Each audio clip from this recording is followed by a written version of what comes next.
Épître aux Hébreux, chapitre 9. La première alliance avait aussi des ordonnances relatives au culte et le sanctuaire terrestre. Un tabernacle fut en effet construit.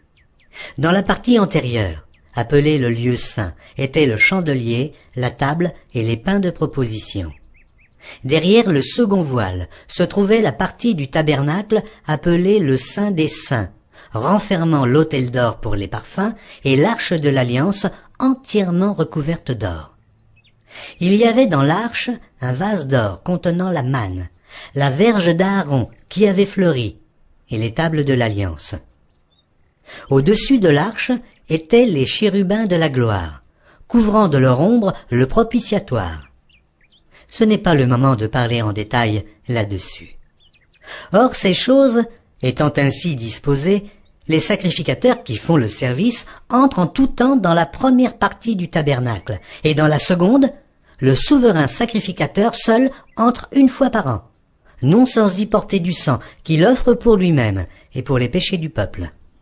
Le Saint-Esprit montrait par là que le chemin du lieu très saint n'était pas encore ouvert, tant que le premier tabernacle subsistait.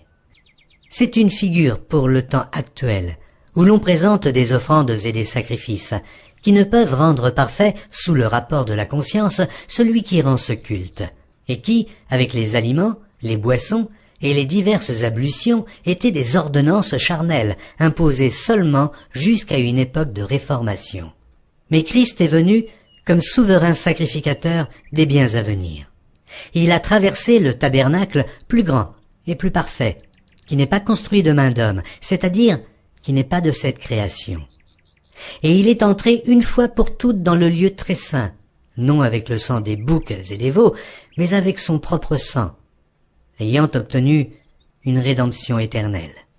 Car si le sang des taureaux et des boucs et la cendre d'une vache répandue sur ceux qui sont souillés sanctifie et procure la pureté de la chair, combien plus le sang de Christ qui, par un esprit éternel, s'est offert lui-même sans tache à Dieu, purifiera-t-il votre conscience des œuvres mortes afin que vous serviez le Dieu vivant?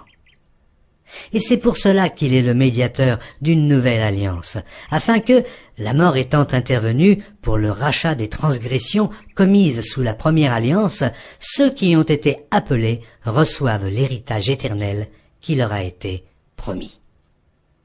Car là où il y a un testament, il est nécessaire que la mort du testateur soit constatée. Un testament, en effet, n'est valable qu'en cas de mort, puisqu'il n'a aucune force tant que le testateur vit. Voilà pourquoi c'est avec du sang que même la première alliance fut inaugurée.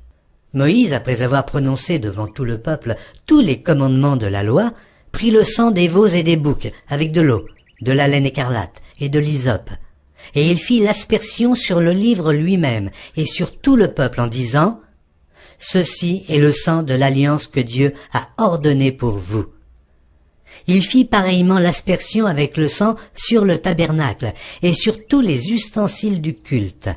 Et presque tout, d'après la loi, est purifié avec du sang, et sans effusion de sang, il n'y a pas de pardon. Il était donc nécessaire, puisque les images des choses qui sont dans les cieux devaient être purifiées de cette manière, que les choses célestes elles-mêmes le fussent par des sacrifices plus excellents que cela. Car Christ n'est pas entré dans un sanctuaire fait de main d'homme, en imitation du véritable, mais il est entré dans le ciel même afin de comparaître maintenant pour nous devant la face de Dieu. Et ce n'est pas pour s'offrir lui-même plusieurs fois qu'il y est entré, comme le souverain sacrificateur entre chaque année dans le sanctuaire avec du sang étranger. Autrement, il aurait fallu qu'il eût souffert plusieurs fois depuis la création du monde. Tandis que maintenant, à la fin des siècles, il apparut une seule fois pour abolir le péché par son sacrifice.